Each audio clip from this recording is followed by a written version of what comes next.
हरे कृष्णा प्रभु। ओम नमो भगवते वासुदेवाय। ओम नमो भगवते वासुदेवाय। ओम नमो भगवते वासुदेवाय। ओम सुरभ्यै नमः। ओम सुरभ्यै नमः। ओम सुरभ्यै नमः। मूकं करोति वाचालं पङ्गुं लङ्घायते गिरिं यत्कृपातमहं वन्दे श्रीगुरुं दीनतारिणं श्रीचैतन्यमीश्वरं परमानन्दमाधवम्। नमो विष्णुपादाय कृष्ण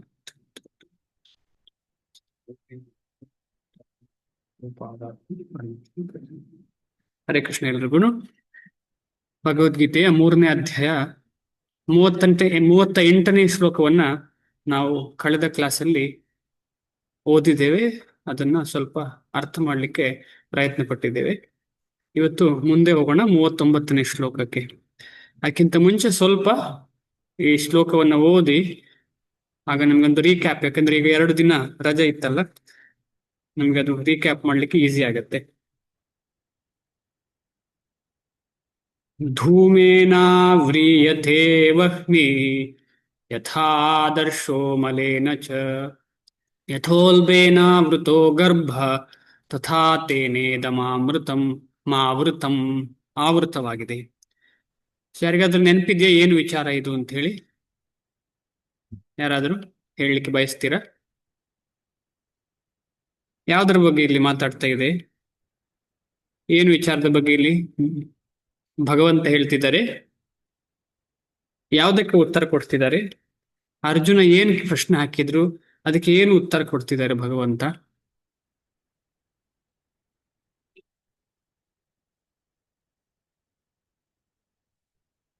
ಯಾರಿಗಾದ್ರೂ ಅವಕಾಶ ಇದೆ? ಯಾರಾದ್ರೂ ಹೇಳುವುದಿದ್ರೆ ಹೇಳ್ಬೋದು. ಏನು ಪ್ರಶ್ನೆ, ಏನು ಉತ್ತರ? ಭಗವಂತ ಏನು ಉತ್ತರ ಕೊಡ್ತಿದ್ದಾರೆ? ಅರ್ಜುನ ಏನು ಪ್ರಶ್ನೆ ಹಾಕಿದ್ದಾರೆ? ಅರ್ಜುನ ಏನ್ ಪ್ರಶ್ನೆ ಹಾಕಿದ್ದಾರೆ ಅಂತ ಹೇಳಿದ್ರೆ, ನಮ್ಗೆ ಇಷ್ಟ ಇಲ್ಲದಿದ್ರು ಹೇಳಿ. ಎಸ್, ಇಷ್ಟ ಇಲ್ಲದೆ ಇದ್ರು ನಾವು ಯಾಕೆ ಪಾಪ ಕೆಲಸಗಳನ್ನ ಮಾಡ್ತೇವೆ ಅಂತ ಕೇಳ್ತಾರೆ ಪ್ರಭು. ಕರೆಕ್ಟ್. ಪುನಃ ಪುನಃ ಯಾಕೆ ಈ ತಪ್ಪು ಮಾಡ್ತಿದ್ದೇವೆ ಅಂತ ಕೇಳ್ತಾ ಇದ್ದಾನೆ ಅರ್ಜುನ. ಅದಕ್ಕೆ ಭಗವಂತ ಏನ್ ಹೇಳ್ತಿದ್ದಾರೆ? ಅದು ನಾವು 37ನೇ ಶ್ಲೋಕ. ಕ್ರೋಧದಿಂದ ಈ ಕೆಲಸ ಮಾಡ್ತೇವೆ. ಕ್ರೋಧ, ಕಾಮ, ಕಾಮ ಎಲ್ಲದಕ್ಕೂ ಆಸೆ, ಆಸೆ ಕಾರಣ ಆಗುತ್ತೆ ಅಂದ್ರೆ ಅದು ಬೆಳೆಯುವುದು ಹೇಗೆ? ಆ ಆಸೆ ಅಂತ ಹೇಳುದು ಒಂದು ಸೂಕ್ಷ್ಮ ರೂಪದಲ್ಲಿ ನಮಗೆ ಯಾವತ್ತೂ ಇದೆ. ಅನಾದಿ ಕಾಲದಿಂದ ಆ ಕಾಮ ಅಂತ ಹೇಳುದು ಅಡಗಿ ಉಂಟು, ಅಡಗಿ ಕೂತಿದೆ. ಅದು ಅದು ಹೇಗೆ ಅದಕ್ಕೆ ಪೋಷಣೆ ಸಿಗ್ತದೆ? ರಜೋಗುಣದ ಸಂಪರ್ಕಕ್ಕೆ ಬಂದಾಗ ಪೋಷಣೆ ಸಿಕ್ಕಿ ಕಾಣಿಸ್ಕೊಳ್ಳುತ್ತೆ. ಪೋಷಣೆ ಆಗ್ತದೆ. ಕರೆಕ್ಟ್. ಅದಾದ್ಮೇಲೆ 38ನೇ ಶ್ಲೋಕ ಏನ್ ಹೇಳ್ತಾ ಉಂಟು? ಆ ಕಾಮ ಅಂತ ಹೇಳುದು ಎಷ್ಟು ಗಾಢವಾಗಿ ಬೇರೂರಿದೆ ಅಂತ ಹೇಳುದನ್ನ ಅರ್ಥ ಮಾಡ್ಲಿಕ್ಕೆ ಪ್ರಯತ್ನ ಪಡಿಸ್ತಾ ಇದ್ದಾರೆ ಭಗವಂತ. ಆಮೇಲೆ ಆ ಬೇರೂರಿದ ರೀತಿಯಲ್ಲಿ ಬೇರೆ ಬೇರೆ ಜೀವಿಗಳು ಈ ರೀತಿಯ ದೇಹ ಸಿಕ್ಕಿದೆ. ಕೆಲವರಿಗೆ ಮನುಷ್ಯ ದೇಹ, ಕೆಲವರಿಗೆ ಪ್ರಾಣಿ ದೇಹ, ಕೆಲವರಿಗೆ ಸಸ್ಯ ದೇಹ ಸಿಕ್ಕಿದೆ. ಅದು ಯಾಕೆ ಹೇಗೆ ಸಿಕ್ಕಿದೆ ಅಂತ ಹೇಳಿದ್ರೆ ಈ ಒಂದು ಉದಾಹರಣೆ ಮುಖಾಂತರ ನಮಗೆ ಅರ್ಥ ಮಾಡ್ಕೊಳ್ಬಹುದು. ಆದ ಕಾರಣ ನಮಗೆ ಮನುಷ್ಯ ದೇಹ ಸಿಕ್ಕಿದ ಮೇಲೆ ಕೂಡ ನಾವು ಭಗವಂತನ ಕಡೆ ತಿರುಗಲಿಲ್ಲ ಅಂದ್ರೆ ನಮಗೆ ತುಂಬಾ ರಿಸ್ಕ್ ಇದೆ. ಏನಾಗ್ತದೆ ಅಂತ ಹೇಳಿದ್ರೆ ಕೊನೆಗೆ ವೃಕ್ಷವೋ ಏನೋ ಆಗ್ಬೇಕಾಗತ್ತೆ ಅಂತ ಹೇಳಿ. ಧೂಮೇನ ಆವ್ರೀಯತೆ ವಹ್ನಿಹಿ. ಧೂಮೇನ ಅಂದ್ರೆ ಹೊಗೆಯಿಂದ, ಆವ್ರೀಯತೆ ಅಂದ್ರೆ ಆವರಿಸಲ್ಪಟ್ಟಿದೆ. ಯಾವುದು? ಬೆಂಕಿ. ಇದರ ಅರ್ಥ ಏನ್ ಹೇಳಿ ಯಾರಾದ್ರೂ? ಇದೇನು ಅರ್ಥ ಆಗಿದೆ ನಿಮ್ಗೆ ಕಳೆದ ಕ್ಲಾಸಲ್ಲಿ? ಟ್ರೈ ಮಾಡಿ. ಬೇರೆ ಯಾರಾದ್ರೂ? ಅನುಸೂಯ ಮಾತಾಜಿ ಹೇಳ್ತಿದ್ದೀರಾ? ಹೇಳಿ ಮಾತಾಜಿ. ಯಾರು ಹೇಳ್ತಿದ್ದೀರಿ? ಟ್ರೈ ಮಾಡಿ. ನಮ್ಮ ಮನಸ್ಸು ಆವಿಯಿಂದ ತುಂಬಿ ಹೋಗಿದೆ ಪ್ರಭುಜಿ. ನಮ್ಮ ಮನಸ್ಸು ಹೊಗೆಯಿಂದ. ನಮ್ಮ ಮನಸ್ಸು ಹೊಗೆಯಿಂದ ತುಂಬಿದಲ್ಲ. ಅಗ್ನಿಗೆ ಈ ಬೆಂಕಿಯಲ್ಲಿ ಕೆಂಡ ಆದ್ರೆ ಅಲ್ಲಿ ಬೂದಿ ಕಾಣ್ತದೆ ಮುಚ್ಚಿದ ಬೂದಿ ಕೆಂಡ. ಬೂದಿ ಬೂದಿ ಕಾಣ್ತದೆ, ಬೆಂಕಿಯೇ ಇಲ್ಲ ಅಂತ ಅನ್ನಿಸ್ಬಹುದು. ಆದ್ರೆ ಏನಾಗ್ತದೆ, ಹತ್ತಿರ ಹೋಗಿ ಕೈ ಟಚ್ ಮಾಡಿದ್ರೆ ಬೆಂಕಿ ಮುಚ್ಚಿದ ಕೆಂಡ ತರ ಕಾಣುತ್ತೆ. ಅಲ್ಲ, ಬೆಂಕಿ ಬಿಸಿ ತಾಪ ಇರ್ತದೆ. ಹತ್ತಿರ ಹೋಗಿ ಸ್ಪರ್ಶಿಸಿದ್ರೆ ತಾಪ ಇರ್ತದೆ. ಅಂದ್ರೆ ಮನುಷ್ಯ ಜೀವನದಲ್ಲಿ ಈ ಕಾಮ ಪ್ರಭಾವದಿಂದ ಹೊರಗೆ ಬರಬಹುದು. ಯಾಕೆಂದ್ರೆ ಇನ್ನು ಕೂಡ ನಮಗೆ ಅವಕಾಶ ಇದೆ ಕೃಷ್ಣನ ಬಗ್ಗೆ ತಿಳ್ಕೊಳ್ಳಿಕ್ಕೆ. ಆದ್ರೆ ಬೇರೆ ಅಂದ್ರೆ ಅದಕ್ಕೆ ಇಲ್ಲಿ ಉದಾಹರಣೆ ತಾಪ ಅಂತ ಹೇಳುದು. ಇಲ್ಲಿ ತಾಪ ಅಂತ ಹೇಳಿದ್ರೆ ಕೃಷ್ಣ ಕಾನ್ಶಿಯಸ್ನೆಸ್ ಹೃದಯದಲ್ಲಿ ಉಂಟು, ಹೃದಯದಲ್ಲಿ ಎಲ್ಲರಿಗೂ ಉಂಟು. ಆದರೆ ಮನುಷ್ಯ ಜನ್ಮದಲ್ಲಿ ಮನುಷ್ಯನಿಗೆ ಅದಕ್ಕೆ ಎಲ್ಲದ ರೀತಿಯ ಅವಕಾಶ ಉಂಟು. ಊದುವ ಅವಕಾಶ, ನಾವು ಮಾತಾಡಿದ್ದೇವಲ್ಲ, ಊದುವ ಅವಕಾಶ. ಹೇಗೆ ಊದುದು? ಬೆಂಕಿಯನ್ನು ಹೇಗೆ ಊದಿ ಚೆನ್ನಾಗಿ ಊದಿದ್ರೆ ಹೇಗೆ ಬೆಂಕಿ ಪ್ರಜ್ವಲಗೊಳ್ಳುತ್ತದೆ, ಅದೇ ರೀತಿ ಮನುಷ್ಯ ಜೀವನದಲ್ಲಿ ನಮಗೆ ಭಕ್ತರ ಸಂಘ ಮಾಡಿ ಭಗವಂತನ ಬಗ್ಗೆ ತಿಳ್ಕೊಳ್ಳಿಕ್ಕೆ ಅವಕಾಶ ಉಂಟು. ಆದರೆ ಬೇರೆ ಪ್ರಾಣಿಯಲ್ಲಿಯೋ ಅಥವಾ ಸಸ್ಯದಲ್ಲಿಯೋ ಅದು ಅವಕಾಶ ಕಮ್ಮಿ. ಇಲ್ಲ ಅಂತ ಹೇಳಲಿಕ್ಕೆ ಆಗುದಿಲ್ಲ, ಅವಕಾಶ ಕಮ್ಮಿ. ಅದರ ಉದಾಹರಣೆ ಏನು? ಅದರ ಉದಾಹರಣೆ ಇದು. ಈ ಎರಡನೇ ಉದಾಹರಣೆ ಯಾವುದು? ಗರ್ಭಕೋಶ. ದರ್ಪಣ ಅಥವಾ ಕನ್ನಡಿ. ಕನ್ನಡಿಗೆ ತುಂಬಾ ಮಣ್ಣಾಗಿರುವಂತದ್ದು. ಅದು ಎಷ್ಟು ಮಣ್ಣಾಗಿದೆ ಅಂತ ಹೇಳಿದ್ರೆ ತೆಗಿಲಿಕ್ಕೆ ಕಷ್ಟ ಆಗಿರೋಷ್ಟು ಮಣ್ಣಾದ್ರೆ ಕಷ್ಟ ಆಗ್ತದೆ.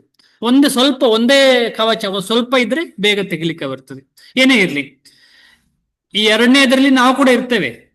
ಬರೀ ಪ್ರಾಣಿಗಳಿಗೆ ಮಾತ್ರ ಅಲ್ಲ, ಎರಡನೇದ್ರಲ್ಲಿ ನಾವು ಕೂಡ ಇರ್ತೇವೆ. ಇದು ಮೂರಲ್ಲೂ ನಾವಿರ್ತೇವೆ. ಮನುಷ್ಯರು ಕೂಡ ಈ ಮೂರು ಕೂಡ ಅಪ್ಲೈ ಆಗ್ತದೆ ಮನುಷ್ಯರಿಗೆ.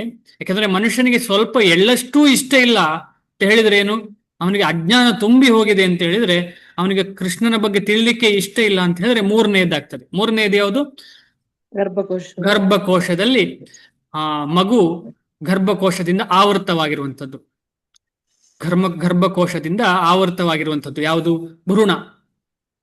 ಹಾಗೆ ನಾವು ಕೂಡ ಇದ್ದೇವಲ್ಲ, ಎಷ್ಟೋ ಜನ ನಾವು. ಆದರೆ ಅವಕಾಶ ಉಂಟು. ಈ ರೀತಿಯಲ್ಲಿ ಈ ಮೂರು ವಿಚಾರವನ್ನು ಅರ್ಥ ಮಾಡ್ಕೊಂಡಿದ್ದೇವೆ. ದಮಯಂತಿ ಮಾತಾಜಿ ಏನೋ ಪ್ರಶ್ನೆ ಇದ್ರೆ ದಯವಿಟ್ಟು ಕೇಳಿ. ಇಲ್ಲಿ ಮೂರು ಸ್ಥಿತಿಯಲ್ಲಿ ನಾವಿದ್ದೀವಿ ಅಂತಂದ್ರೆ, ಮನುಷ್ಯ ಸಾತ್ವಿಕ ಗುಣದಲ್ಲಿದ್ದಾಗ ಕೃಷ್ಣನನ್ನ ಅರ್ಥ ಮಾಡ್ಕೊಳ್ಳೋದು ಸುಲಭ, ರಾಜಸಿಕದಲ್ಲಿದ್ದಾಗ ಸ್ವಲ್ಪ ಕಷ್ಟ, ತಾಮಸದಲ್ಲಿದ್ದಾಗ ಇನ್ನೂ ಕಷ್ಟ ಅಂತ ಅರ್ಥ ಮಾಡ್ಕೋಬಹುದಲ್ವಾ? ಖಂಡಿತ ಮಾಡ್ಬೋದು ಮಾತಾಜಿ, ಖಂಡಿತ ಮಾಡ್ಬೋದು. ಅದಕ್ಕೋಸ್ಕರವೇ ನಾವು ಸತ್ವಗುಣಕ್ಕೆ ಬರಬೇಕು ಅಂತ ಹಿಂದಿನ ಕ್ಲಾಸಲ್ಲಿ. ಧನ್ಯವಾದ ಮಾತಾಜಿ, ಒಳ್ಳೆ ರೀತಿಯಲ್ಲಿ ಹೇಳಿದಿರಿ. ಇದರ ಬಗ್ಗೆ ಐಡಿಯಾ ಸಿಕ್ಕಿತ್ತಲ್ಲ, ಮುಂದೆ ಹೋಗೋಣ. ಇವತ್ತಿನ ಶ್ಲೋಕ. ಆವೃತಂ ಜ್ಞಾನಮೇತೇನ ಜ್ಞಾನಿನೋ ನಿತ್ಯವೈರಿಣ. ನಾನು 2 ಸಲ ಹೇಳ್ತೀನಿ, ಆಗ 2ನೇ ಸಲ ನೀವು ಅನ್ಮ್ಯೂಟ್ ಮಾಡೋ ಅಗತ್ಯ ಇಲ್ಲ, ನೀವೇ ಹೇಳಿ ಮನಸ್ಸಲ್ಲಿ, ಅಥವಾ ಜೋರಾಗಿ ಹೇಳಿದ್ರು ಪರವಾಗಿಲ್ಲ. ಆವೃತಂ ಜ್ಞಾನಮೇತೇನ ಜ್ಞಾನಿನೋ ನಿತ್ಯವೈರಿಣ. ಆವೃತಂ ಜ್ಞಾನಮೇತೇನ ಜ್ಞಾನಿನೋ ನಿತ್ಯವೈರಿಣ. ಕಾಮರೂಪೇಣ ಕೌಂತೇಯ ದುಷ್ಪೂರೇಣಾನಲೇನ ಚ. ಕಾಮರೂಪೇಣ ಕೌಂತೇಯ ದುಷ್ಪೂರೇಣಾನಲೇನ ಚ. ಆವೃತಂ ಜ್ಞಾನಮೇತೇನ ಜ್ಞಾನಿನೋ ನಿತ್ಯವೈರಿಣ. ಆವೃತಂ ಜ್ಞಾನಮೇತೇನ ಜ್ಞಾನಿನೋ ನಿತ್ಯವೈರಿಣ. ಕಾಮರೂಪೇಣ ಕೌಂತೇಯ ದುಷ್ಪೂರೇಣಾನಲೇನ ಚ. ಕಾಮರೂಪೇಣ ಕೌಂತೇಯ ದುಷ್ಪೂರೇಣಾನಲೇನ ಚ.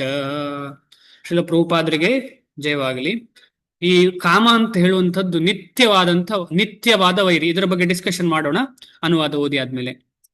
ಹೀಗೆ ಪ್ರಾಜ್ಞನಾದ ಅಂದ್ರೆ ಪ್ರಜ್ಞಾವಂತ ಜೀವಿಯು, ಹೀಗೆ ಪ್ರಾಜ್ಞನಾದ ಜೀವಿಯ ಶುದ್ಧ ಪ್ರಜ್ಞೆಯನ್ನು ಅವನ ನಿತ್ಯ ವೈರಿಯು ಕಾಮರೂಪದಿಂದ ಆವರಿಸುತ್ತದೆ.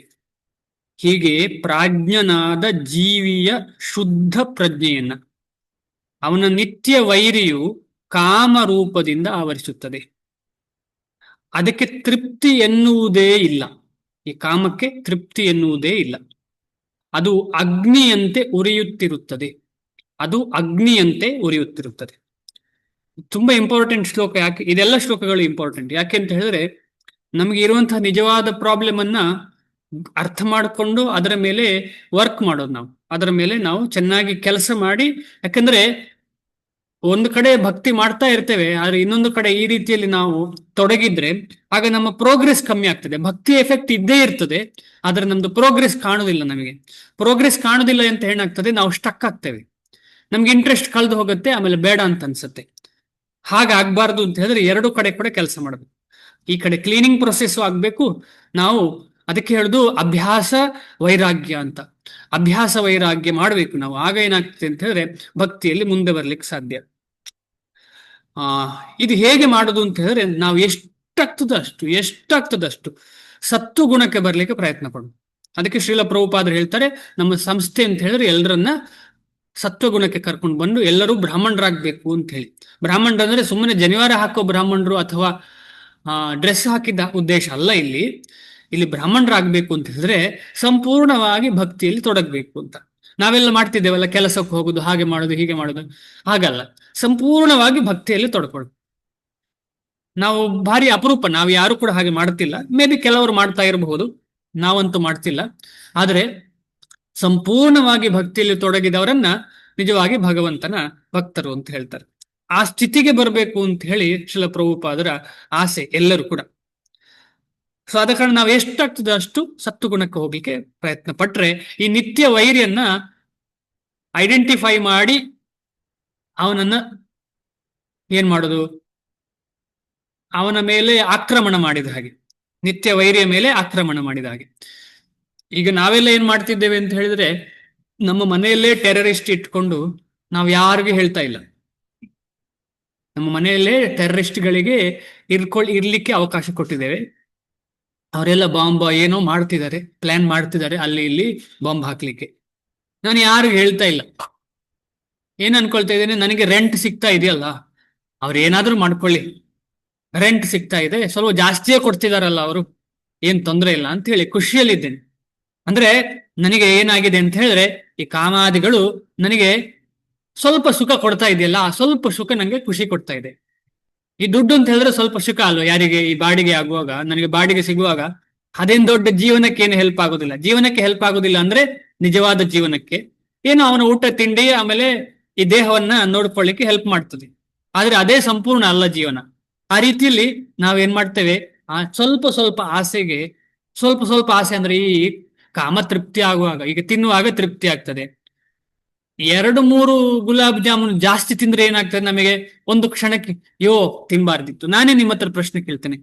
ಈಗ ಹೆಚ್ಚಿನವರು ನೀವು ಭಕ್ತರಾಗೋಕ್ಕಿಂತ ಮುಂಚೆ ಹೋಟ್ಲಿಗೆ ಹೋಗಿರ್ಬಹುದು, ಭಕ್ತರಾದ ಮೇಲೆ ಕೆಲವರು ಏನ್ ಮಾಡ್ತಾರೆ, ಜೈನ್ ಹೋಟ್ಲಿಗೆ ಹೋಗಿರ್ಬಹುದು, ಅಂದ್ರೆ ವಿದೌಟ್ ಆನಿಯನ್ ಗಾರ್ಲಿಕ್, ನೀರುಳ್ಳಿ ಬೆಳ್ಳುಳ್ಳಿ ಇಲ್ಲದ ಹೋಟ್ಲಿಗೆ ಇರ್ಬಹುದು. ಅಲ್ಲ, ಕೆಲವರು ಭಕ್ತರು ಮಾಡಿದಂತ ಹೋಟ್ಲಿಗೆ ಹೋಗಿರ್ಬಹುದು. ಸೊ ನನ್ನ ಒಂದು ಪ್ರಶ್ನೆ, ಯಾವುದೇ ಹೋಟ್ಲ್ ಇರ್ಲಿ, ನಿಮ್ಮ ಅನಿಸಿಕೆ ಏನು? ನೀವು ವೀಕೆಂಡ್ ಹೋಗ್ತೀರಿ, ಹೋಗಿ ಆದ್ಮೇಲೆ ತಿಂದಾದ ಮೇಲೆ ನಿಮ್ಮ ಫೀಲಿಂಗ್ ಏನು? ಯಾರಾದ್ರೂ ಒಬ್ರು ಹೇಳ್ತೀರಾ? ಹೋಟ್ಲಿಗೆ ಹೋಗದವರಿಗೆ ಹೇಳಲಿಕ್ಕೆ ಸಾಧ್ಯ ಇಲ್ಲ, ಹೋಟ್ಲಿಗೆ ಹೋದವರಿಗೆ ಕಷ್ಟ ಪಡ್ಬೇಕು ಸರ್. ಹಾ, ಒಂದು ವಾರ ಕಷ್ಟ. ಅಲ್ಲ, ಹೋಗಿ ತಿಂದಾದ ಮೇಲೆ ಏನು? ತಿನ್ಬಾರ್ದಿತ್ತು ಅಂತ ಅನ್ಸುತ್ತೆ. ಹೋಗ್ಬಾರ್ದಾಗಿತ್ತು ಅನ್ಸುತ್ತೆ. ಹೋಗ್ಬಾರ್ದಾಗಿತ್ತು, ತಿನ್ಬಾರ್ದಾಗಿತ್ತು ಅಂತ ಅನ್ಸತ್ತೆ. ಆಮೇಲೆ ನೆಕ್ಸ್ಟ್ ವಾರ ಬರುವಾಗ ಯಾರೋ ಕರೆಯುವಾಗ ಏನೋ ಹೇಳುವಾಗ ಅದು ಮರ್ತು ಹೋಗಿರ್ತದೆ, ಹೋಗೋಣ ಅಂತ ಅನ್ನಿಸ್ತದೆ.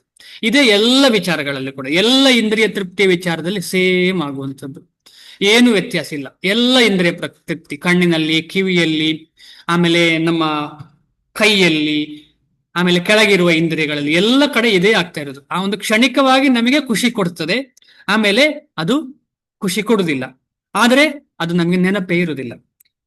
ಯಾಕೆ ಅದು ಉದಾಹರಣೆ, ಈ ಟೆರರಿಸ್ಟ್ ನೋಡಿ, ಟೆರರಿಸ್ಟ್ ಬಂದು ನಿಂತಿದ್ದಾನೆ, ಅವನು ನನಗೆ ಟೆರರಿಸ್ಟ್ ಅಂತ ಗೊತ್ತಿದ್ಯೋ ಇಲ್ಲೋ, ಗೊತ್ತಿರ್ಲಬಹುದು, ಗೊತ್ತಿಲ್ಲದೆ ಇರ್ಬೋದು, ಆದ್ರೆ ಹಣ ಸಿಗ್ತಾ ಉಂಟಲ್ಲ, ಜಾಸ್ತಿಯೇ ಕೊಡ್ತಿದ್ದಾನಲ್ಲ, ಖುಷಿ. ಆದ್ರೆ ಈ ಒಂದು ಟೆರರಿಸ್ಟ್ ಅನ್ನು ನಮ್ಮ ಮನೆಯಲ್ಲಿ ಇಟ್ಕೊಂಡು ಸಾಕಿದ್ರೆ ಏನಾಗ್ತದೆ ಅಂದ್ರೆ, ಪರ್ಮನೆಂಟ್ ಆಗಿ ನಾವು ಜೈಲಲ್ಲಿಯೋ ಅಥವಾ ಪರ್ಮನೆಂಟ್ ಆಗಿ ನಾವು ಸಾಯುವಂತ ಸ್ಥಿತಿ ಬರ್ತದೆ. ಅದು ನಮ್ಗೆಲ್ಲರಿಗೂ ಗೊತ್ತು, ಅದ್ರಲ್ಲಿ ಏನು ಸಂಶಯ ಇಲ್ಲ. ನಾವು ಅಂಥವರಿಗೆ ಅವಕಾಶ ಕೊಟ್ರೆ ನಾವು ಖಂಡಿತವಾಗಿ ಸಾಯ್ತೇವೆ. ಅದೇ ರೀತಿಯಲ್ಲಿ ಈ ನಿತ್ಯ ವೈರಿಯಾದ ಈ ಕಾಮ ಅಂತ ಹೇಳಿದ್ರೆ ಎಲ್ಲ ಆಸೆಗಳು, ಎಲ್ಲ ಆಸೆ. ಯಾವ ಆಸೆ? ನನ್ನ ಇಂದ್ರಿಯಗಳಿಗೆ ನಾನೇ ತೃಪ್ತಿ ಕೊಡಬೇಕು, ನಾನೇ ಖುಷಿ ಕೊಡಬೇಕು, ನಾನೇ ಎಲ್ಲ ಅಂತ ಹೇಳುವಂತ, ಅಥವಾ ನನಗೆ ಸಂಬಂಧಪಟ್ಟವರಿಗೆ ಖುಷಿ ಕೊಡಬೇಕು ಅಂತ ಹೇಳುವಂತಹ ಒಂದು ಕಾಮ ಏನ್ ಮಾಡ್ತದೆ ಅಂತ ಹೇಳಿದ್ರೆ, ಭಗವಂತನ ಪ್ರಜ್ಞೆಗೆ ನಿತ್ಯ ವೈರಿ. ಅದು ನಿತ್ಯ ವೈರಿ. ಆದ್ರೆ ಭೌತಿಕಕ್ಕೆ ನಿತ್ಯ ವೈರಿ ಅಲ್ಲ, ಯಾಕಂದ್ರೆ ಪುನಃ ಅದು ಭೌತಿಕಕ್ಕೆ ತಂದು ಕೊಡ್ತದೆ, ಪುನಃ ಭೌತಿಕ ಜೀವನವನ್ನ ತಂದು ಕೊಡ್ತದೆ, ಓಡುತ್ತದೆ ಅದು. ಅದು ಎಷ್ಟೇ ಕಂಟ್ರೋಲ್ಡ್ ಆಗಿ ಮಾಡಿದ್ರು ಕೂಡ ತಂದು ಕೊಡ್ತದೆ. ಈಗ ಕೆಲವರು ಹೇಳ್ತಾರೆ ನನಗೆ ಸ್ವೀಟ್ ಇಷ್ಟ ಅಂತ ಹೇಳಿ ಸ್ವೀಟ್ ತಿಂತಾರೆ, ಆಮೇಲೆ ಡಯಾಬಿಟಿಸ್ ಬರ್ತದೆ ಅಂತ ಇಟ್ಕೊಳ್ಳೋಣ. ಡಯಾಬಿಟಿಸ್ ಬಂದ ಮೇಲೆ ಕಂಟ್ರೋಲ್ಡ್ ಆಗಿ ತಗೊಳ್ತೇನೆ ಅಂತ ಹೇಳ್ತಾರೆ ಅವರು, ಒಂದೋ ಎರಡೋ. ಆಗ ಅದು ಕಂಟ್ರೋಲ್ ಎಲ್ಲ ವರ್ಕ್ ಆಗುದಿಲ್ಲ. ಯಾಕಂದ್ರೆ ಅದನ್ನ ಅಷ್ಟು ನಾವೆಲ್ಲ ಅನ್ಕೊಳ್ತಾ ಇರ್ತೇವೆ, ಓ ನಾನೆಲ್ಲ ಕಂಟ್ರೋಲ್ಡ್ ಜೀವನ ಮಾಡಿದ್ದೇನೆ. ಆದ್ರೆ ನಮ್ಗೆ ಗೊತ್ತಿಲ್ಲ ಈ ಕಾಮ ಅಂತ ಹೇಳುವಂಥದ್ದು ಬೀಜ ನಿನ್ನೆದಲ್ಲ, ಇವತ್ತಿದಲ್ಲ. ಅದು ಟ್ರೈನಿಂಗ್ ಎಷ್ಟು ಜನ್ಮದಿಂದ ಸಿಕ್ಕಿದೆ ಅಂತ ಹೇಳಿದ್ರೆ ಅದನ್ನು ನಾವು ಕಂಟ್ರೋಲ್ ಮಾಡೋದು ಅಷ್ಟು ಸುಲಭ ಇಲ್ಲ. ಅದ ಕಾರಣ ನಿತ್ಯ ವೈರನ್ನು ಹೇಗೆ ಕಂಟ್ರೋಲ್ ಮಾಡೋದು ಅಂತ ಹೇಳಿದ್ರೆ ಅದು ಒಂದೇ ಒಂದು ಯೋಗ, ಅದು ಭಕ್ತಿ ಯೋಗದಿಂದ ಮಾತ್ರ ಸಾಧ್ಯ. ಕಲಿಯುಗಕ್ಕೆ ಆ ಭಕ್ತಿ ಯೋಗದಿಂದ ಮಾತ್ರ ಸಾಧ್ಯ. ಆ ಭಕ್ತಿ ಯೋಗ ಏನ್ ಹೇಳ್ತದೆ ಅಂತ ಹೇಳಿದ್ರೆ ಸಂಪೂರ್ಣವಾಗಿ ನಮ್ಮ ಕಾಮವನ್ನ ಭಗವಂತನ ಸೇವೆಗೆ ಉಪಯೋಗಿಸುವಂಥದ್ದು. ಉಲ್ಟ ಮಾಡೋದಷ್ಟೇ, ಉಲ್ಟ ಮಾಡೋದು. ಆ ಉಲ್ಟ ಮಾಡುವ ಪ್ರೊಸೆಸ್ಸೇ ನಿಜವಾಗಿ ಕೃಷ್ಣ ಕಾನ್ಶಿಯಸ್ನೆಸ್ ಅಥವಾ ಕೃಷ್ಣ ಪ್ರಜ್ಞೆ.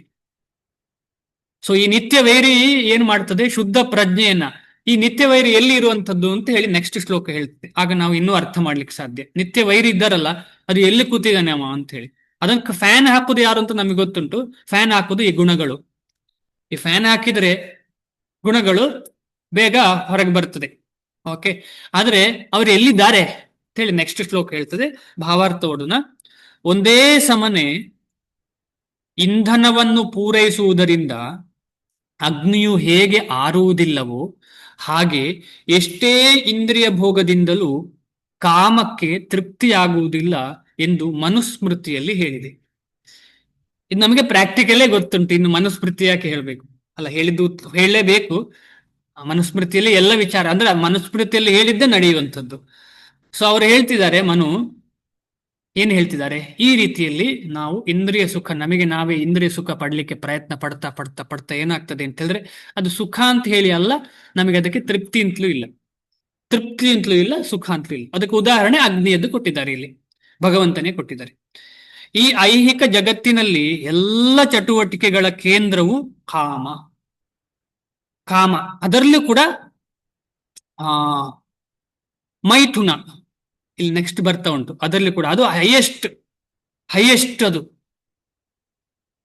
ಎಲ್ಲರೂ ಶ್ರೀಲ ಪ್ರಭುಪಾದರು ಹೇಳ್ತಾರೆ, ಎಲ್ಲರೂ ಅದರ ಹಿಂದೆ. ನಮ್ಗೆ ಗೊತ್ತಿದೆಯೋ ಗೊತ್ತಿಲ್ವಾ, ಆದ್ರೆ ಎಲ್ಲರೂ ಅದರ ಹಿಂದೆ.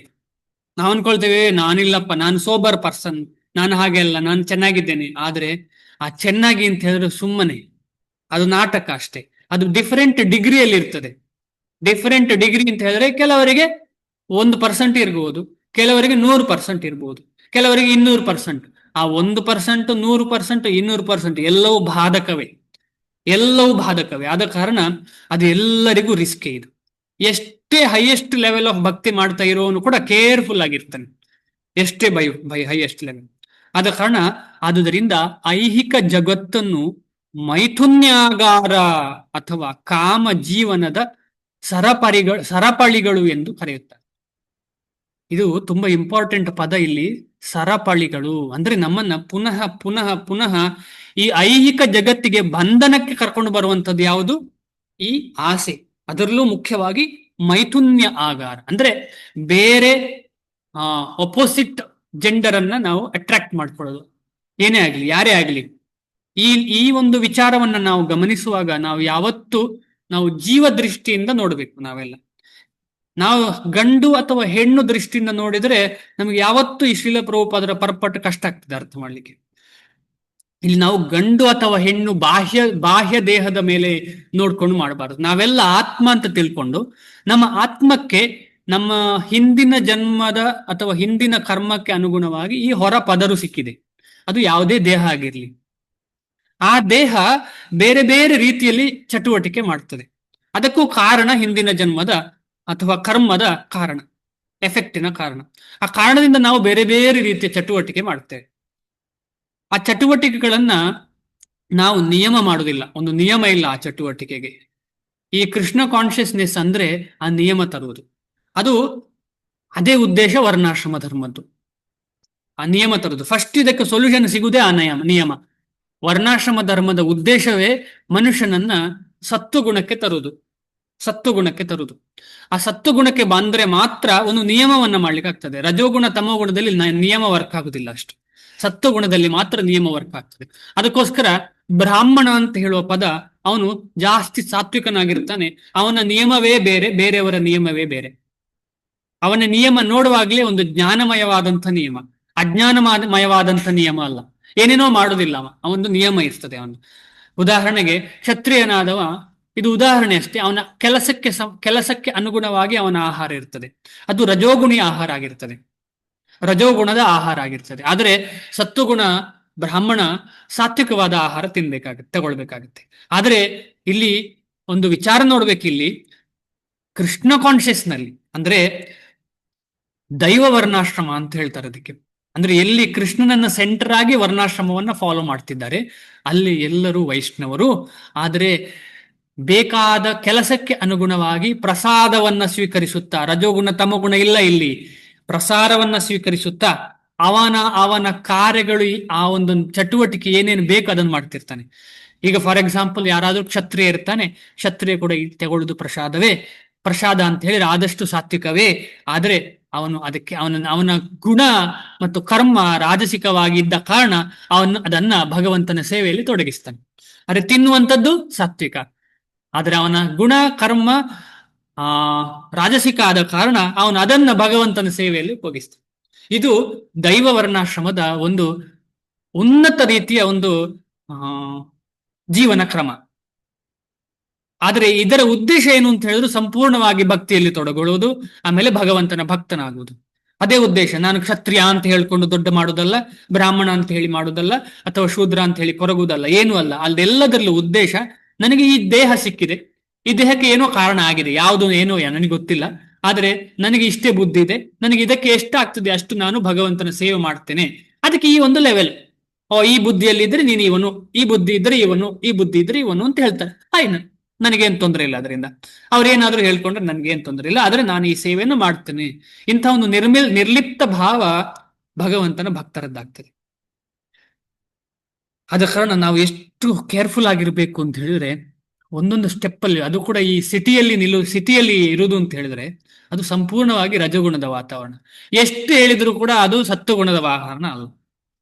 ದೇವಸ್ಥಾನದ ಒಳಗೆ ಶುದ್ಧ ಸತ್ವ ಇರಬೇಕಾದಲ್ಲಿ ಕೂಡ, ನಾವೆಲ್ಲರೂ ಹೋಗುತ್ತಿರುವ ದೇವಸ್ಥಾನಗಳ ಒಳಗೆ ಶುದ್ಧ ಸತ್ವ ಇರುವ ಕಡೆ ಕೂಡ ಸತ್ವ ಇಲ್ಲದೆ ರಜೋಗುಣ ತಮೋಗುಣದ ಪ್ರಭಾವ ನಾವೆಲ್ಲ ಕಂಡಿದ್ದೇವೆ. ಯಾಕಂದ್ರೆ ಯಾರಾದ್ರೂ ಏನೋ ಒಂದು ಒಳ್ಳೆ ರೀತಿಯ ಸಜೆಷನ್ ಕೊಟ್ರೆ ನಾನು ತಗೊಳ್ಳಲ್ಲ, ಯಾರು ತಗೊಳ್ಳಲ್ಲ, ನೀವು ತಗೊಳ್ಳಲ್ಲ. ಯಾಕೆಂತ ಹೇಳಿದ್ರೆ ನಾನು ಮಾಡ್ತಾ ಇರೋದು ಅದು. ಯಾಕೆ? ನನ್ನ ನಿಜವಾದ ಗುಣ ಅದು ಅಲ್ಲ, ಆದರೆ ತಮೋಗುಣ ರಜೋಗುಣಗಳು ಎಲ್ಲೂ ಬಿಡ್ತಾ ಇಲ್ಲ. ಅದಕ್ಕೋಸ್ಕರ ನಾವು ಯಾವತ್ತೂ ಅನ್ಕೊಳ್ತೇವೆ, ಎಲ್ಲಿದ್ರೂ ಪರವಾಗಿಲ್ಲ ಭಕ್ತಿ ಮಾಡ್ತೇನೆ ಅಂತ. ಸಾಧ್ಯ ಇಲ್ಲ, ಅದು ಅಷ್ಟು ಸುಲಭ ವಿಚಾರ ಅಲ್ಲ. ಅದು ಎಲ್ಲಿದ್ರೂ ಪರವಾಗಿಲ್ಲ ನಾನು ಭಕ್ತಿ, ಅಂತ ಲೆವೆಲ್ಗೆ ನಾವು ತಲುಪಲಿಲ್ಲ, ಪ್ರಭುಪಾದರ ಅಂತ ಲೆವೆಲ್ಗೆ ತಲುಪಲಿಲ್ಲ. ಆದ ಕಾರಣ ಈ ವರ್ಣಾಶ್ರಮ ಧರ್ಮ ಅಂತ ಹೇಳುದು ನಮಗೆ ಫೇವರಬಲ್ ಸಿಚುವೇಶನ್, ನಮಗೆ ಭಕ್ತಿ ಮಾಡ್ಲಿಕ್ಕೆ ಅನುಕೂಲಕರವಾದಂತಹ ಒಂದು ಸ್ಥಿತಿ. ಆದ ಕಾರಣ ಅದು ಅತ್ಯಗತ್ಯ. ಯಾಕಂದ್ರೆ ನಮಗೆಲ್ಲ ಏರುಪೇರಿದೆ ಭಕ್ತಿ ಜೀವನದಲ್ಲಿ.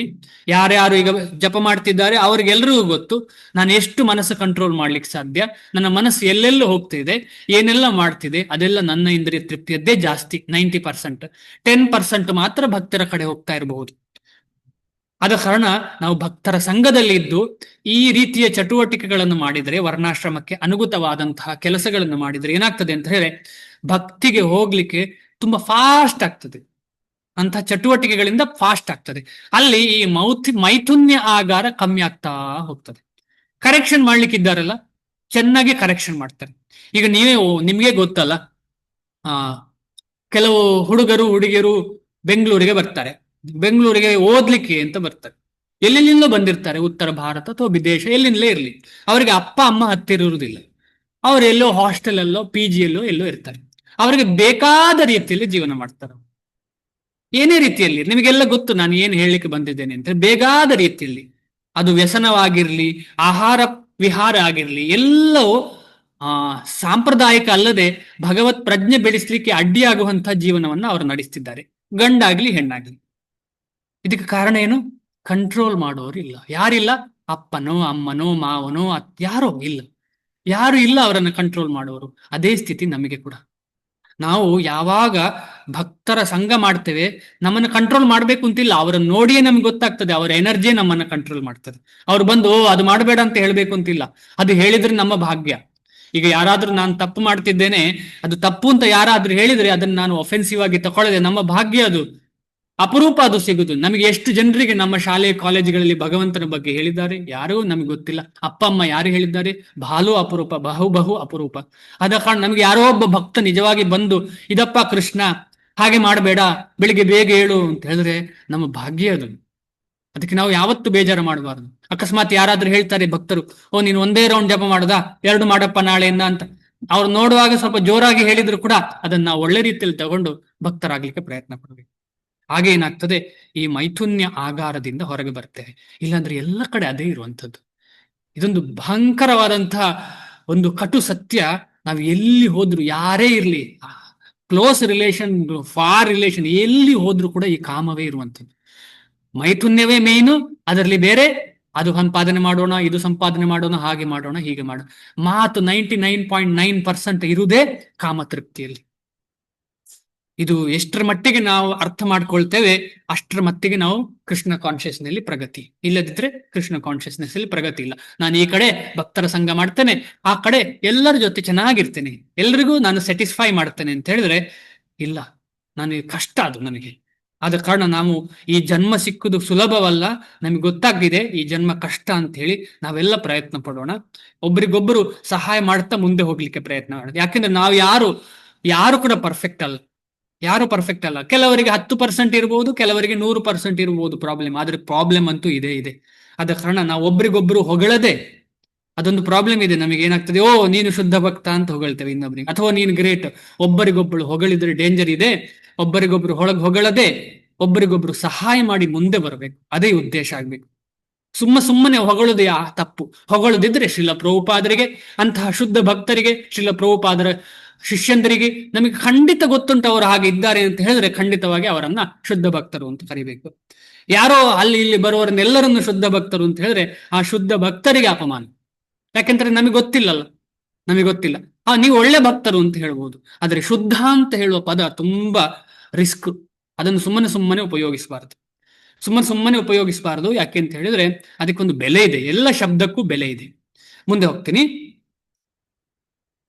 ಸಾಮಾನ್ಯ ಜೈಲಿನಲ್ಲಿ ಅಪರಾಧಿಗಳನ್ನು ಕಂಬಿಗಳ ಹಿಂದೆ ಇಡುತ್ತಾರೆ, ಹಾಗೆಯೇ ಭಗವಂತನ ನಿಯಮಗಳನ್ನು ಉಲ್ಲಂಘಿಸಿದ ಅಪರಾಧಿಗಳಿಗೆ ಕಾಮ ಜೀವನದ ಕೈಕೋಳಗಳನ್ನು ತೊಡಿಸಲಾಗುತ್ತದೆ. ಈಗ ನಾವೆಲ್ಲ ಇಲ್ಲಿದ್ದೇವೆ, ಯಾರಾದ್ರೂ ಹೇಳಿಕ್ಕೆ ರೆಡಿ ಇದ್ದೀರಾ ನಾನು ಇದು ಮಾಡ್ಲಿಲ್ಲ ಹಿಂದೆ ಅಂತ ಹೇಳಿ? ಇಲ್ಲ. ನೋಡಿ, ಇಲ್ಲಿ ಕ್ಲಿಯರ್ ಆಗಿ ಉಂಟು, ನಮ್ಮನ್ನೆಲ್ಲ ಜೈಲಿಗೆ ಹಾಕಿದ್ದಾರೆ ಅಂದ್ರೆ ನಾವೆಲ್ಲ ಕಳೆದ ಜನ್ಮದಲ್ಲಿ ಎಲ್ಲ ಮಾಡಿದ್ದೇವೆ, ಎಲ್ಲ ಅಪರಾಧವನ್ನ ಮಾಡಿದ್ದೇವೆ ನಾವು. ಆದ ಕಾರಣ ನಾವು ಈ ಜೈಲಲ್ಲಿ ಇದ್ದೇವೆ. ಈಗ ನಾವು ಇಂಪ್ರೂವ್ ಆಗ್ಲಿಕ್ಕೆ ಪ್ರಯತ್ನ ಪಟ್ಟು ಈ ಜೈಲಿಂದ ಹೊರಗೆ ಬರಬೇಕು. ಆ ಹೊರಗೆ ಬರುವ ಒಂದು ಪ್ರೊಸೆಸ್ಸೇ ಕೃಷ್ಣ ಕಾನ್ಶಿಯಸ್ನೆಸ್. ಹೊರಗೆ ಬರ್ಲಿಕ್ಕೆ ಒಂದು ಪ್ರೊಸೆಸ್ ಇದೆಯಲ್ಲ, ಚೆನ್ನಾಗಿ ಬಿಹೇವಿಯರಲ್ ಚೇಂಜ್ ಆಗುದು, ಆಮೇಲೆ ಚೆಂದಾಗಿ ಸೇವೆ ಮಾಡುದು. ಅಲ್ಲಿ ಅವನು ಜೈಲಿನ ಅಧಿಕಾರಿ, ಅದು ಚೆನ್ನಾಗಿ ಗುದ್ದು ಅದು ಮಾಡು ಇದು ಮಾಡು ಅಂತ ಹೇಳಿದ್ರೆ ಅದನ್ನು ಚೆನ್ನಾಗಿ ಕೆಲಸ ಮಾಡುದು. ಹಾಗೆಲ್ಲ ನೋಡೋ, ಇವ್ ಇಂಪ್ರೂವ್ ಆಗಿದ್ದಾನೆ, ಇವನನ್ನು ಬೇಗ ಬಿಡೋಣ ಅಂತ ಹೇಳ್ತಾರೆ ಜೈಲ ಅಧಿಕಾರಿಗಳು. ಆಮೇಲೆ ಕೋರ್ಟಿಗೆ ಹೋಗ್ತಾರೆ, ಬೇಗ ಬಿಡ್ತಾರೆ ಅಂತ ಇಟ್ಕೊಳ್ಳೋಣ. ಅದೇ ರೀತಿಯಲ್ಲಿ ನಾವು ಕೂಡ ಚೆನ್ನಾಗಿ ಭಗವಂತನ ಸೇವೆ ಮಾಡಿದ್ರೆ ನಮಗೂ ಕೂಡ ಈ ಭೌತಿಕ ಬಂಧನದಿಂದ ಹೊರಗೆ ಬರ್ಲಿಕ್ಕೆ ಸಾಧ್ಯ. ಇಂದ್ರಿಯ ಭೋಗದ ಆಧಾರದ ಮೇಲೆ ಐಹಿಕ ನಾಗರಿಕತೆಯನ್ನು ಬೆಳೆಸುವುದೆಂದರೆ ಜೀವಿಯು ಐಹಿಕ ಅಸ್ತಿತ್ವದ ಅವಧಿಯನ್ನು ಬೆಳೆಸುವುದು ಎಂದು ಅರ್ಥ.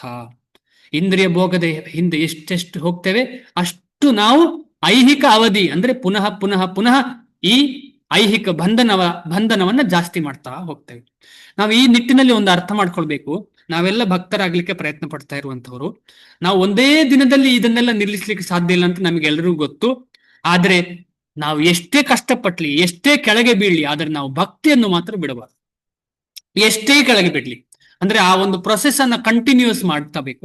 ಈಗ ಒಂದು ದಿವಸ ಉದಾಹರಣೆಗೆ ನಾನು ದೇವಸ್ಥಾನಕ್ಕೆ ಹೋಗ್ತೇನೆ, ನಾನು ಡಿಸೈಡ್ ಮಾಡಿರ್ತೇನೆ, ನನಗೆ ಎಣ್ಣೆಯಲ್ಲಿ ಕರೆದ ಐಟಮು ಪ್ರಸಾದವೇ, ಆದರೆ ಎಣ್ಣೆಯಲ್ಲಿ ಕರಿದ ಐಟಮು, ಅಥವಾ ನಾನು ಪ್ರಸಾದವನ್ನೇ ಉದಾಹರಣೆ ಕೊಡೋದು, ಯಾಕಂದ್ರೆ ನಾವು ಪ್ರಸಾದವನ್ನೇ ತಕೊಳ್ಬೇಕು, ಪ್ರಸಾದ ಶುದ್ಧ, ಆದ್ರೆ ನಾನು ಶುದ್ಧನಲ್ಲ.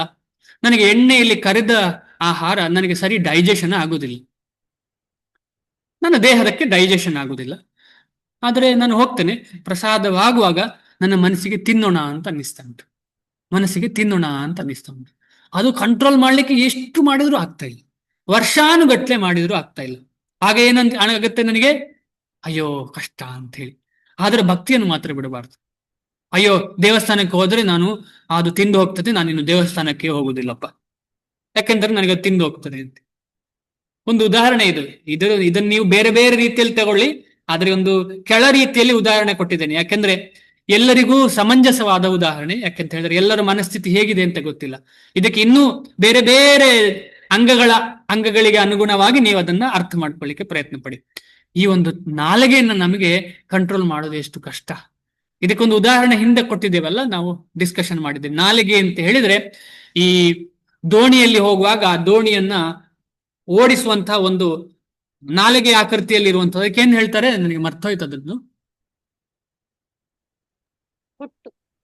ದೋಣಿಯನ್ನ ಓಡಿಸ್ಲಿಕ್ಕೆ ಒಂದು ಕೋಲು ಬೇಕಲ್ಲ, ಆ ಕೋಲಿನ ಕೊನೆಯಲ್ಲಿ ಒಂದು ಈ ತರ ಇರ್ತದೆ. ಹರೇ ಕೃಷ್ಣ ಪ್ರಭು. ಹರೇ ಕೃಷ್ಣ. ಹುಟ್ಟು ಅಂತೀವಿ ಹುಟ್ಟು. ಪ್ರಭು, ಇಲ್ಲ ಅಂದ್ರೆ ಆಯಿಗೋಲು ಅಂತೀವಿ. ಹಾ, ಓಕೆ, ಧನ್ಯವಾದ ಮಾತಾಜಿ. ಹುಟ್ಟು ಅಥವಾ ಆಯಿಗೋಲು, ಬೇರೆ ಬೇರೆ ಕನ್ನಡದಲ್ಲಿ ಬೇರೆ ಬೇರೆ ಪದಗಳಿದೆ ಪ್ರಾಂತ್ಯಕ್ಕೆ ಅನುಗುಣವಾಗಿ, ಏನೇ ಇರಲಿ.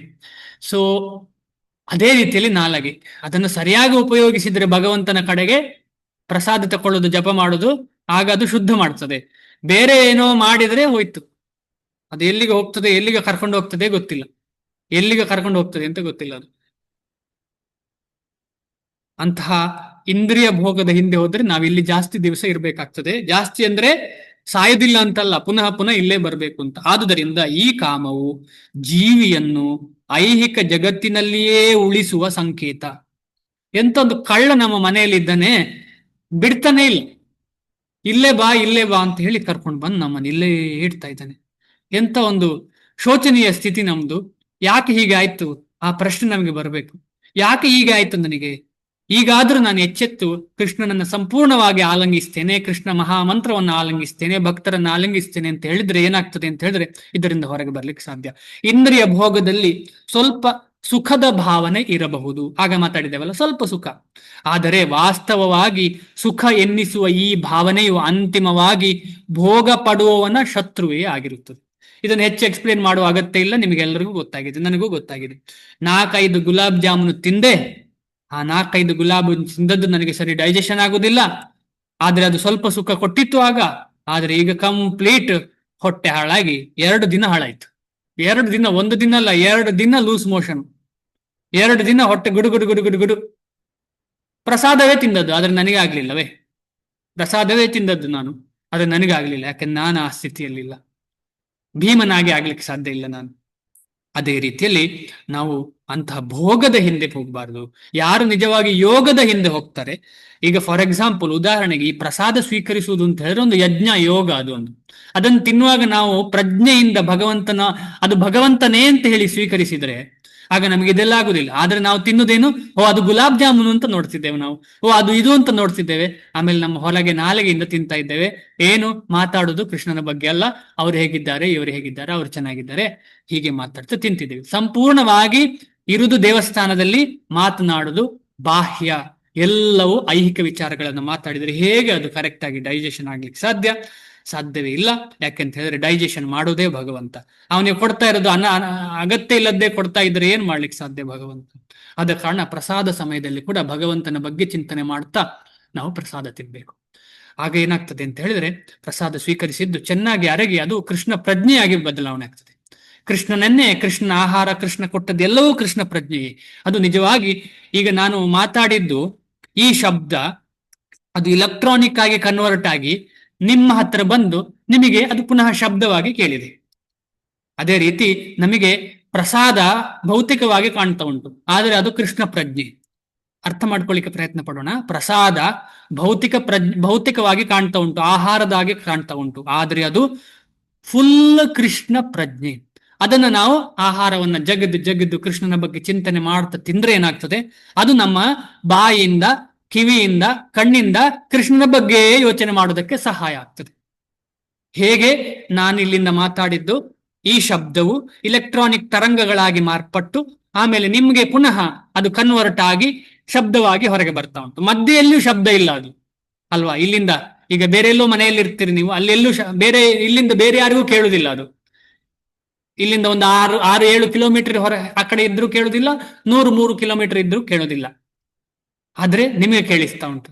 ಅದೇ ರೀತಿ ಇಲ್ಲಿ ಭಗವಂತನ ಎಲ್ಲ ವಿಚಾರಗಳು ಕೂಡ ಪ್ರಜ್ಞೆ. ಅದಕ್ಕೆ ಕೃಷ್ಣ ಪ್ರಜ್ಞೆ ಅಂತ ಹೇಳುದು. ಇಲ್ಲಿ ಆಹಾರದಲ್ಲಿ ಏನು ಪ್ರಜ್ಞೆ ಇದೆ ಅಲ್ವಾ? ಕಾಣ್ತಾ ಉಂಟು ಆಹಾರದಲ್ಲಿ ಏನು ಪ್ರಜ್ಞೆ ಇಲ್ಲ. ಆಹಾರವನ್ನು ಚೆನ್ನಾಗಿ ಒಂದು ಪ್ರಜ್ಞೆ ಬೆಳೆಯುವಂಥದ್ದೇ ವಿಚಾರ ಅದು. ಮುಂದೆ ಹೋಗೋಣ. ಎಲ್ಲಿ ಕಳ್ಳ ಅಡಗಿದ್ದಾನೆ, ಎಲ್ಲಿ ಇದ್ದಾನೆ ಅಂತ ನೋಡೋಣ. ಇಂದ್ರಿಯಾಣಿ ಮನೋಬುದ್ಧಿ ಅಸ್ಯಾಧಿಷ್ಠಾನ ಮುಚ್ಯತೆ. ಇಂದ್ರಿಯಾಣಿ ಮನೋಬುದ್ಧಿರಸ್ಯಾಧಿಷ್ಠಾನ ಮುಚ್ಯತೆ. ಏತೈರ್ವಿಮೋಹ ಯತ್ಯೇಷ ಜ್ಞಾನಮಾವೃತ್ಯ ದೇಹಿನಂ. ಏತೈರ್ವಿಮೋಹ ಯತ್ಯೇಷ ಜ್ಞಾನಮಾವೃತ್ಯ ದೇಹಿನಂ.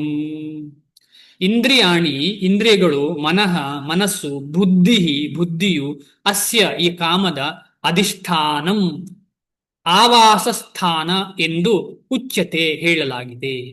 ಏತೈಹಿ ಈ ಎಲ್ಲವುಗಳಿಂದ ವಿಮೋಹಯತಿ ಭ್ರಾಂತಿಗೊಳಿಸುವುದು. ಏಷಃ ಈ ಕಾಮವು ಜ್ಞಾನಂ ಆವೃತ್ತಿ ಆವರಿಸಿ ದೇಹಿನಂ ದೇಹವುಳ್ಳವನನ್ನು. ನಮಗೆಲ್ಲ ದೇಹ ಇದೆಯಲ್ಲ, ಈ ದೇಹವನ್ನ ಹೇಗೆ ಆವರ್ತಿಸ್ತದೆ ಅಂತ ನೋಡೋಣ. ಅನುವಾದ ಶ್ರೀಲ ಪ್ರಭುಪಾದರಿಗೆ ಜಯವಾಗಲಿ. ಈ ಕಾಮಕ್ಕೆ ಕಾಮ ಕಾಣೋದಿಲ್ಲ ಎಲ್ಲಿ ಸಹ. ಅದ ಕಾರಣ ಈ ಕಾಮಕ್ಕೆ, ಯಾವ ಕಾಮ ಅರ್ಥ ಮಾಡ್ಕೊಳ್ಬೇಕು ಯಾವ ಕಾಮ ಅಂತ. ಈ ಕಾಮಕ್ಕೆ ಇಂದ್ರಿಯಗಳು, ಮನಸ್ಸು ಮತ್ತು ಬುದ್ಧಿ ಆವಾಸ ಸ್ಥಾನ. ಎಲ್ಲಿ ಈ ಟೆರ್ರಿಸ್ಟ್ ಮನೆ ಮಾಡ್ಕೊಂಡು ಕೂತಿದ್ದಾರೆ? ನನ್ನ ಮನೆಯಲ್ಲಿ. ನನ್ನ ಮನೆಯಲ್ಲಿ ಇರುವ ಯಾವ ಕೋಣೆ? ಇಂದ್ರಿಯ, ಮನಸ್ಸು, ಬುದ್ಧಿ. ಈ 3 ಕೋಣೆಯಲ್ಲಿ ರೆಡಿ ಆಗ್ತಿದ್ದಾರೆ. ಟೆರ್ರಿಸ್ಟ್ ಕೂತು ರೆಡಿ ಆಗ್ತಿದ್ದಾರೆ. ಮೇನ್ ಕೋಣೆಗಳು ಯಾವುದು? ಇಂದ್ರಿಯಗಳು, ಆಮೇಲೆ ಮನಸ್ಸು, ಬುದ್ಧಿ. ಅಲ್ಲಿ ಚೆನ್ನಾಗಿ ಹೊರಗೆ ಬರ್ತಾ ಇಲ್ಲ, ಅಲ್ಲೇ ಎಲ್ಲ ಪ್ರಿಪೇರ್ ಮಾಡ್ತಿದ್ದಾರೆ. ಒಂದು ದಿವಸ ಹೊರಗೆ ಬಂದು ಡಗ್ ಡಗ್ ಡಬ್ ಡಬ್ ಡಬ್ ಅಂತ ಹೊಡೆದು ಬಿಡ್ತಾರೆ ಎಲ್ಲರನ್ನು. ಅದು ಯಾವಾಗ? ರಜೋಗುಣ ಬರ್ಬೇಕಾಗ. ರಜೋಗುಣ ಬಂದ ತಕ್ಷಣ ಹೊಡಿತಾರೆ. ಫೇವರೇಬಲ್ ಸಿಚುವೇಶನ್ ಬಂದ ತಕ್ಷಣ ಹೊಡೆಯುವುದೇ ಟೆರ್ರಿಸ್ಟ್. ಅಂತಹ ಟೆರ್ರಿಸ್ಟ್ ಕಾಮ ಎಲ್ಲಿದ್ದಾರೆ? ಕಾಮ ಒಂದಿಬ್ರ, ಕೋಟಿ ಕಾಮಗಳು. ಒಂದೆರಡ, ಎಷ್ಟು ಜನ್ಮದ ಟೆರ್ರಿಸ್ಟ್ ನಮ್ಮ ಇಲ್ಲಿ ಇದ್ದಾರೆ, ಇಂದ್ರಿಯಗಳಲ್ಲಿ, ಮನಸ್ಸಲ್ಲಿ ಮತ್ತು ಬುದ್ಧಿಯಲ್ಲಿ. ಆವಾಸ ಅಂತ ಹೇಳಿದ್ರೇನು? ವಾಸ ಅಂತ ಹೇಳಿದ್ರು ಇರುವುದು, ಆವಾಸ ಅಂತ ಹೇಳಿದ್ರೆ ಆಧಾರ. ಈಗ ನಾವು ಒಂದು ಮನೆಯಲ್ಲಿ ಇದ್ದೇವೆ ಅಂತ ಹೇಳಿದ್ರೆ ನಮಗೆ ಒಂದು ಆಧಾರ. ಅದು ನಾವು ಅಲ್ಲಿ ಇದ್ದುಕೊಂಡು ಎಲ್ಲ ಕೆಲಸ ಮಾಡೋದು, ಪುನಃ ಬರುದು ಅಲ್ಲಿಗೆ. ಎಲ್ಲಿ ಹೋದ್ರು ಪುನಃ ಅಲ್ಲಿಗೆ. ಆದ್ರೆ ನಮ್ಮ ನಿಜವಾದ ವಾಸ ಭಗವಂತನ ಜಾಗ ಇರಬೇಕು. ಆದ್ರೆ ನಾವೆಲ್ಲ ಎಲ್ಲಿದ್ದೇವೆ? ನಾವೇ ಕಟ್ಟಿಕೊಂಡಂತ ಇದು ನನ್ನ ಮನೆ, ಅದು ನನ್ನ ಮನೆ ಅಂತ ಹೇಳಿ ಮಾತಾಡ್ತಿದ್ದೇನೆ. ಇಲ್ಲಿರುವುದು ಸುಮ್ಮನೆ ಅಂತ ಹೇಳ್ತಾರೆ. ಅಲ್ಲಿರುವುದು ನನ್ನ ಮನೆ, ಇಲ್ಲಿರುವುದು ಸುಮ್ಮನೆ. ಆದ್ರೆ ನಮಗದು ಗೊತ್ತಿಲ್ಲ. ನಮಗೆ ಇಲ್ಲಿರುವುದೇ ಸುಮ್ಮನೆ ಅಲ್ಲ, ಇಲ್ಲಿಯೇ ಖುಷಿ. ನನಗೆ ಇಲ್ಲಿಯೇ ಖುಷಿ. ಇದಕ್ಕೆ ಬೇರೆ ಬೇರೆ ಉದಾಹರಣೆಗಳಿವೆ. ಅಂತಹ ಆವಾಸ ಸ್ಥಾನ ಅಂತ ಹೇಳಿ ಇಂದ್ರಿಯ, ಮನಃ ಮತ್ತು ಬುದ್ಧಿ. ಇಲ್ಲಿ ನನಗೊಂದು ಪ್ರಶ್ನೆ ಕೇಳ್ತೀನಿ ನಾನು. ಮನಃ, ಬುದ್ಧಿ, ಅಹಂಕಾರದಲ್ಲಿ ಇಲ್ಲ ಅಂತ ಹೇಳ್ತಾ ಉಂಟಲ್ಲ, ಇಲ್ಲಿ ಅಹಂಕಾರದ ಬಗ್ಗೆ ಏನು ಹೇಳ್ತಾ ಇಲ್ಲಲ್ಲ. ಏನು ಕತೆ ಇದು? ಯಾರಿಗಾದ್ರೂ ಏನಾದ್ರೂ ಐಡಿಯಾ ಇದೆಯಾ? ಅಹಂಕಾರದ ಬಗ್ಗೆ ಏನು ಹೇಳ್ತಿಲ್ಲಲ್ಲ ಇಲ್ಲಿ.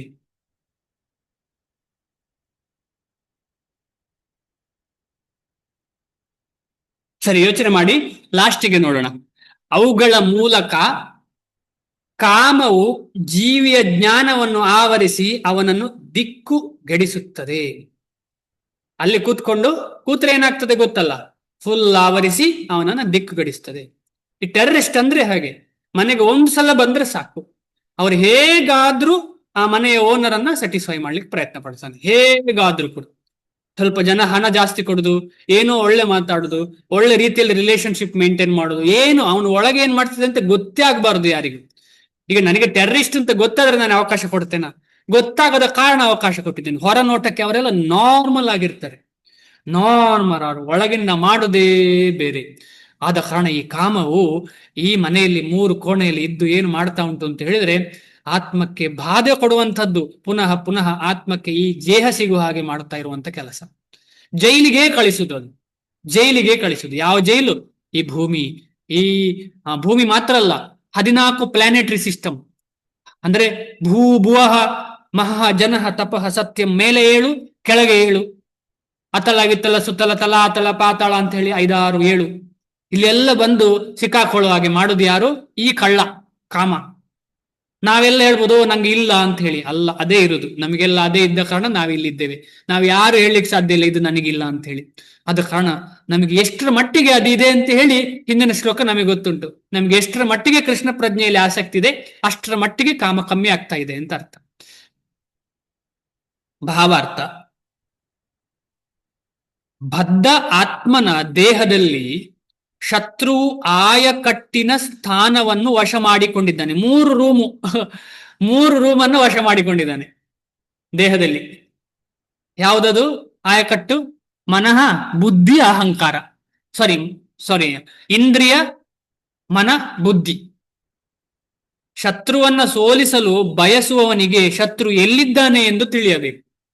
ಆದುದರಿಂದ ಕೃಷ್ಣನು ಆ ಸ್ಥಳಗಳ ಸುಳಿವನ್ನು ಕೊಡುತ್ತಿದ್ದಾನೆ. ನಮಗೆ ಸುಳಿವು ಸಿಕ್ಕಾಗಿದೆ ಈಗ. ಎಲ್ಲಿದ್ದಾನೆ ಅಂತ ಹೇಳಿದ್ರೆ ಇಂದ್ರಿಯ, ಮನ, ಬುದ್ಧಿ. ಇಂದ್ರಿಯಗಳ ಎಲ್ಲ ಚಟುವಟಿಕೆಗಳ ಕೇಂದ್ರ ಮನಸ್ಸು. ಇಂದ್ರಿಯಗಳ ಎಲ್ಲ ಚಟುವಟಿಕೆಗಳ ಕೇಂದ್ರ ಮನಸ್ಸು.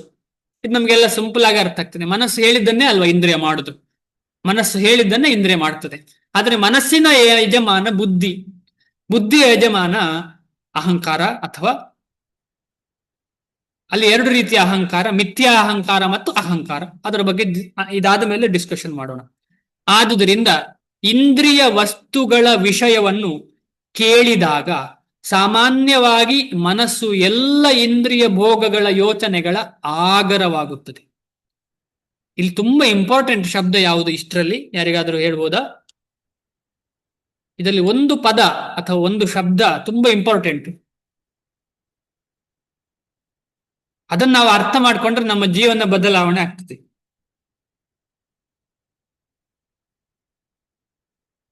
ಈ ಒಂದು ಸೆಂಟೆನ್ಸ್ ಅಲ್ಲಿ ಭೋಗದ ಇಂದ್ರಿಯ.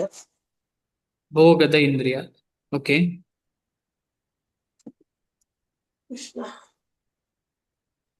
ಬೇರೆ ಯಾರಾದ್ರೂ ಹೇಳಲಿಕ್ಕೆ ಇಷ್ಟಪಡ್ತೀರಾ?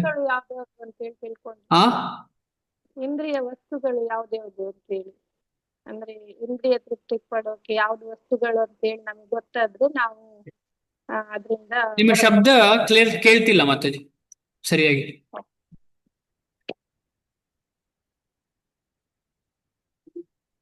ಮೈಕದ ಹತ್ತಿರ ಬಂದು ಹೇಳಿ. ಹರೇ ಕೃಷ್ಣ ಪ್ರಭುಜಿ. ಹೀಗೆ ಹೇಳಿ, ಕೇಳ್ತಾ ಉಂಟು. ಇಂದ್ರಿಯ ವಸ್ತುಗಳು ಯಾವ್ದ್ಯಾವ್ದು ಅಂತ ಹೇಳಿ, ಇಂದ್ರಿಯ ವಸ್ತುಗಳು ಯಾವ್ದು ಅಂತ ಹೇಳಿ ನಾವು ತಿಳ್ಕೊಂಡ್ರೆ, ಅಂದ್ರೆ ನಮಗೆ ಯಾವ್ದ್ರಿಂದ ಸುಖ ಸಿಗತ್ತೆ ಅಂತ ತಿಳ್ಕೊಂಡ್ರೆ ಅದರಿಂದ ಹೊರಗೆ ಬರ್ಬೇಕು ಅಂತ ಹೇಳಿ ನಾವು ಆಲೋಚನೆ ಮಾಡ್ತೀವಿ. ಓಕೆ. ಬೇರೆ ಯಾರಿಗಾದ್ರೂ? ಎಲ್ಲರೂ ಹೇಳುದೆಲ್ಲ ಕರೆಕ್ಟ್, ಆದ್ರೆ ಒಂದು ಮಾತ್ರ ತುಂಬಾ ಇಂಪಾರ್ಟೆಂಟ್. ಇದರಲ್ಲಿ ಟೋಟಲ್ ಅಲ್ಲಿ ಒಂದು ಮಾತ್ರ ಇಂಪಾರ್ಟೆಂಟ್. ಹರೇ ಕೃಷ್ಣ ಪ್ರಭುಜಿ. ಹರೇ ಕೃಷ್ಣ. ಅದೇ ಪ್ರಭುಜಿ, ಆಸೆ ಇಲ್ಲ ಅಂದ್ರೆ ಕಾಮ. ಆಸೆ ಇಲ್ಲ ಅಂದ್ರೆ ಕಾಮ. ಓಕೆ, 2 ಒಂದೇ. ಎರಡು ಒಂದೇ. ಸರಿ, ಈಗ ಹೈಲೈಟ್ ಮಾಡ್ತೀನಿ, ಆಗ ನಿಮಗೆಲ್ಲ ಗೊತ್ತಾಗ್ತದೆ. ಯಾವುದನ್ನು ನಾವು ಕೇಳ್ತೇವೆ ಅದು ಇಂಪಾರ್ಟೆಂಟ್. ಕೇಳುವುದು ಅಂತ ಹೇಳಿದ್ರೆ ಶ್ರವಣ. ಈ ಶ್ರವಣ ನಾವು ಎಲ್ಲಿ ನಾವು ಶ್ರವಣ ಮಾಡ್ತೇವೆ ಅಂತ ಹೇಳುದು ಇಂಪಾರ್ಟೆಂಟ್. ಇಂದ್ರಿಯ ಭೋಗದ ಶ್ರವಣ ಮಾಡಿದ್ರೆ ಶ್ರವಣದಿಂದಲೇ ಬರುವುದು ಎಲ್ಲವೂ. ಈಗ ನಾನು ಏನೇ ಕೆಲಸ ಮಾಡ್ಬೇಕಿದ್ರೆ ಅದು ಕೇಳಿರ್ಬೇಕು. ನಾವು ಯಾವುದು ಕೇಳದನ್ನು ಮಾಡುವುದಿಲ್ಲ. ನಾವು ಮಾಡ್ತೇವಾ? ಹೆಚ್ಚಾಗಿ ನಾವೆಂತ ಮಾಡಿದ್ರು ಏನಾದ್ರೂ ಕೇಳಿರ್ತೇವೆ, ನಾವು ಅದರ ಬಗ್ಗೆ ಕೇಳಿರ್ತೇವೆ.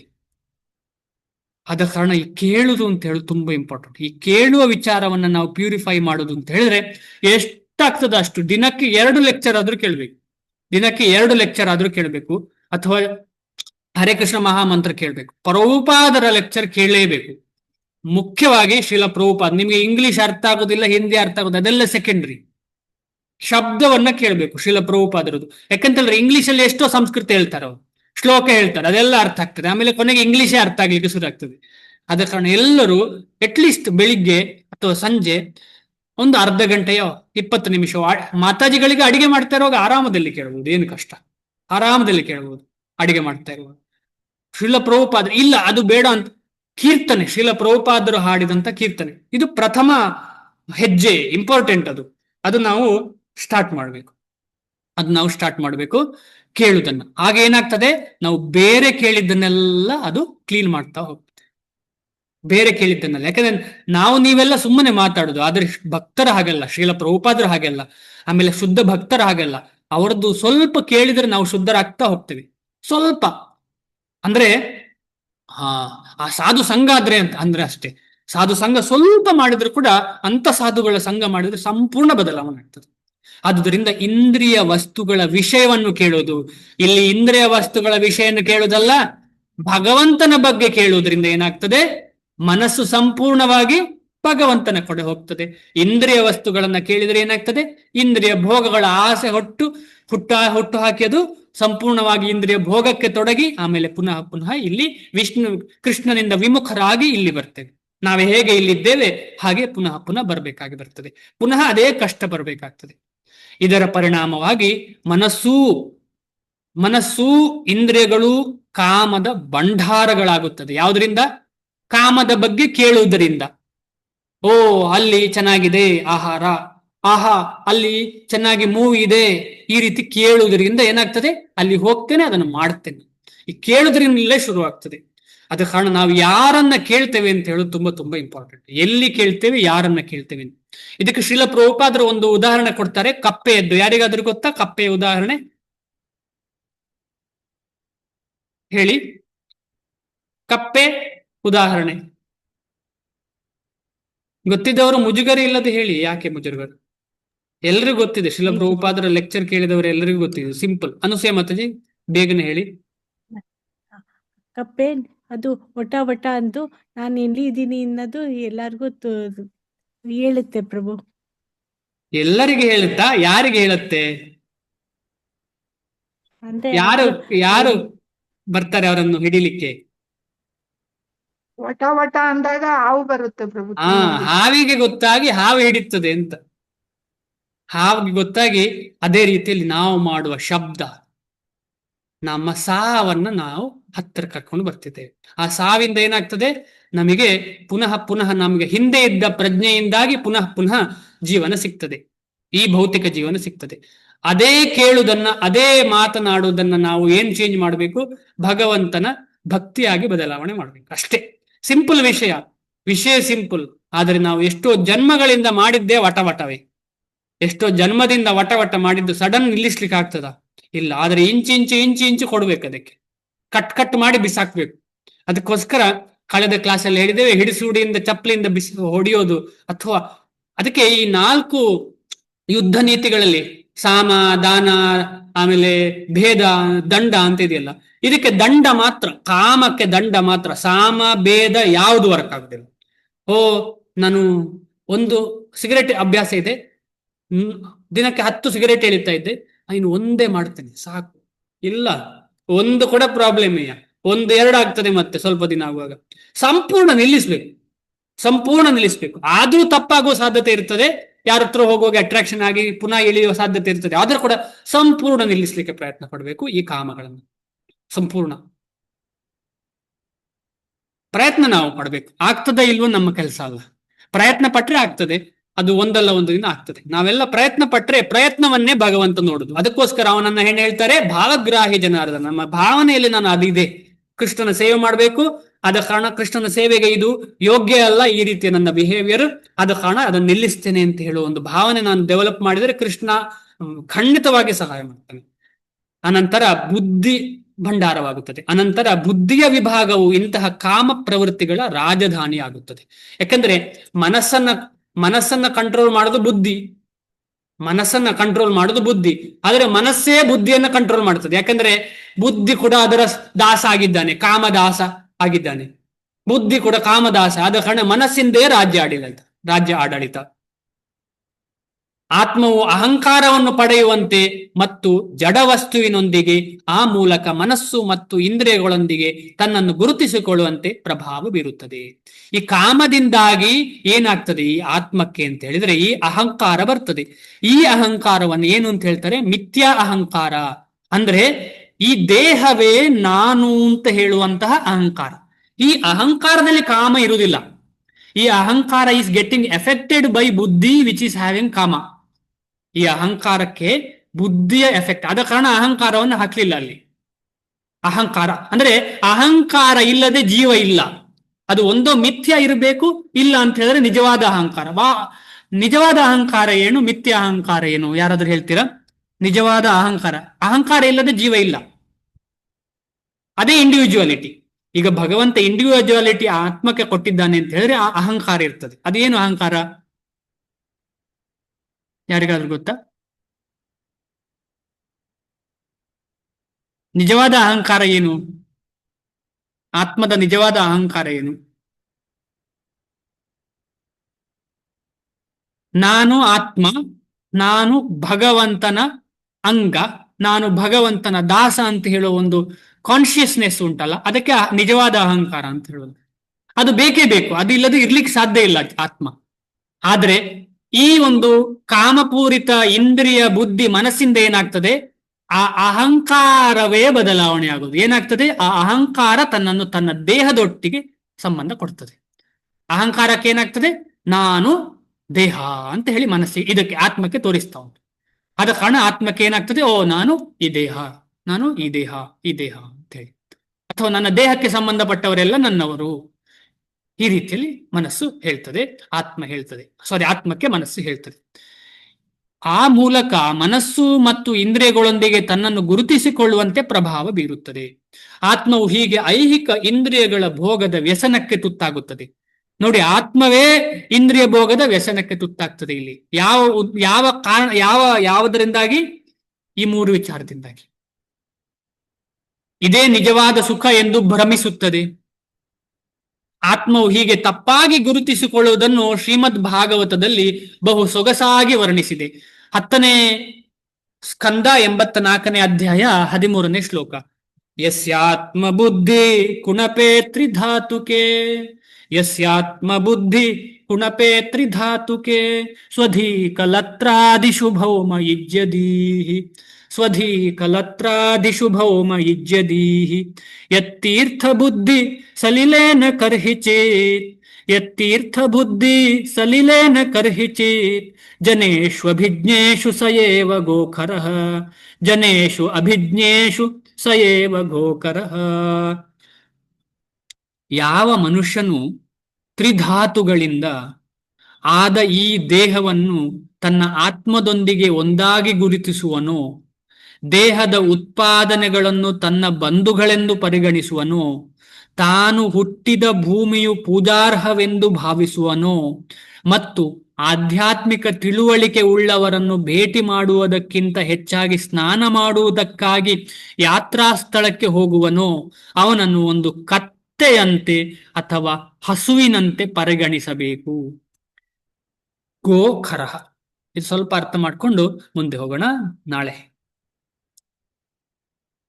ಇಂತಹ ಕಾಮಪೂರಿತ ಮನಸ್ಸು, ಬುದ್ಧಿ ಏನ್ ಮಾಡ್ತದೆ, ತನ್ನನ್ನು ದೇಹ, ಆ ದೇಹ ಯಾವುದರಿಂದ ಉಂಟದ್ದು ಯಾರಿಗಾದ್ರೂ ಗೊತ್ತಾ? ಇದು ಯಾವುದು ಧಾತುಗಳು?